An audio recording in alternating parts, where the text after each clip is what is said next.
So yun mga kuys, no.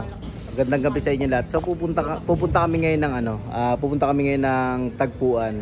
So dumaan muna kami dito sa relos ni Kuya Mark. Ayan, no.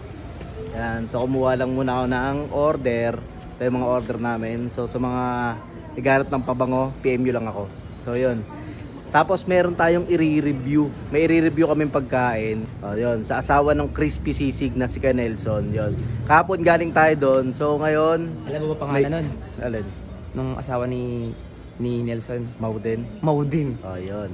Si Ma'am Maureen. Yun. So i-review natin yung niya, yung food niya na inutak, leche plan, tsaka ube leche plan. So pero hindi natin dito i-review yan. I-review natin sa tagpuan, sa Kapihan. So tara, let's go. At dito nga ay binabaybay na nga natin ang kahabaan ng C6. At kasama nga natin dyan si Madam Cherry at si Maki Sarap 2.0. At ngayon nga ay nadaanan na nga natin ang Pasig, Taytay, at maya-maya nga lang ay nandirito na nga tayo sa Angono Rizal, na kung saan ay napakadaming kainan. At kitang-kita mo ang buong Metro Manila. Grabe, napakaganda at nakaka-relax nga talaga. At ngayon nga ay napili nga namin kumain muna dito sa Shukran. At dahil nga magpupud review kami ay napagpasyahan nga namin na 2 silog meal lang o-orderin namin at hati-hati na kami doon. Grabe, sa halagang 180 pesos ay talaga namang sulit na. Dahil meron ka ng 2 rice, fried egg, pork sisig, iced tea, at syempre only sabaw na rin yan. At ang in-order nga namin dito ay pork sisig silog at chicken fillet silog. Parang kilala na kasi nila. Sila pa na yung pakinig nila. Walang paniwala pa. Tapos mini-message ko na.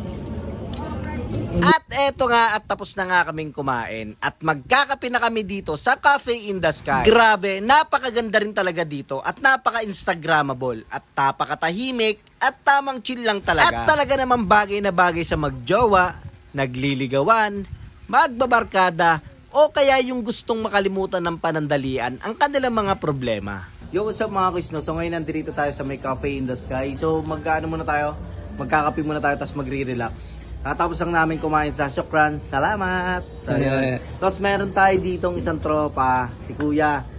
Followers natin, kaya naman dyan. Yan. Ano pangalan mo ya?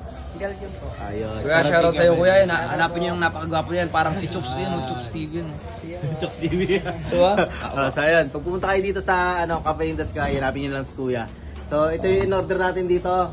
Fresh vanilla latte. Tapos, kay Maki Sarap, yung roasted almond latte. Diba? Tapos kay Madam Cherry, yung mango guaya. Sino Cherry yan? Cherry White ba yan? Hindi. Si Madam Cherry. Ang asawa mo? Oo, si Madam yan. Si Miss yan. So, dito tayo. Pupudrip tayo ulit.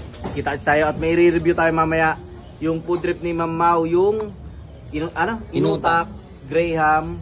Inutak, leche plan, at saka yung ube plan. So, yun. Titignan natin mamaya kung solid din yung mga food trip na yun. Sheesh! So yun mga kisyon, dito tayo ngayon sa may Cafe in the Sky. Kita nyo naman, no? Kitang-kita yung buong Metro Manila. Napaka-solid. Nakaka-relax dito mga kuys. Ayan. Feeling ko ito sa'yo. Ayan. Tapos kasama natin dyan si Maki Sarap 2.0. Uy, ako to. Ako na to eh. Si Ate Jackie. At si Madam Cherry. Luis dyan. Ayan na. So pag pumasyal kayo dito, napaka-solid mga kuys, nakaka-relax. Ayan. Yo, what's up mga kuys, no? So ngayon nandito tayo sa may Cafe in the Sky. So bumili rin tayo ng kape nila. Ito yung vanilla. Ayan, sa vanilla in order natin. At gaya nga ng sabi ko kanina, may food review tayo. Ito nga yung maliban nga para sa sisig, tsaka sa dinakdakan ni Sir Nelson. So ito nga, titikman natin yung inutak, leche plan, at saka yung ube plan. So ito yung isa sa negosyo ng Calle 3 Crispy Sisig. So ito yung negosyo ng kanyang mahal na asawa na si Ma'am Maureen. Yun. So pupud review natin, titingnan natin kung masarap. So tara, tingnan natin yung kanyang inutak. So yun mga kuys, so mukhang napakalagkit niya talaga. Yan o. Sarap. Asan-lasa mo yung ube. Tapos, ewan ko, di ko alam po ano yung nasa ibabaw.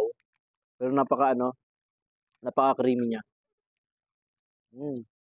Saktong-sakto to sa Vermont kasi nalalapit na nga. Tapos itong leche plan nila, tikman din natin. Ano?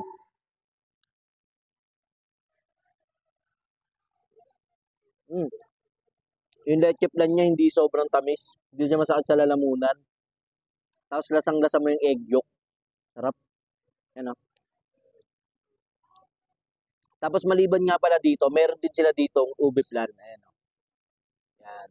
So meron na siyang leche plan sa ibabaw, tapos may ube sa ilalim. So tikman natin. Ube halay na sa ilalim nito mga kuya.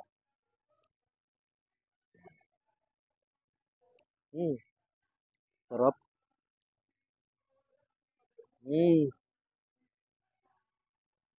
Yung ano niya, yung lasa niya, hindi siya sobrang tamis talaga. Tapos lasang-lasa mo talaga yung egg yolk, napakasarap. Tapos yung presyo nga pala nito mga kuys, talagang napaka-budget meal lang. So ito, for only 80 pesos. Ito naman 90 pesos. Tapos ito, 95 pesos.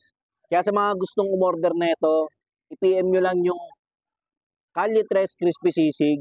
Tapos message nyo lang sila doon para may deliver sa inyo to. Isa lang masabi ko, napaka-solid.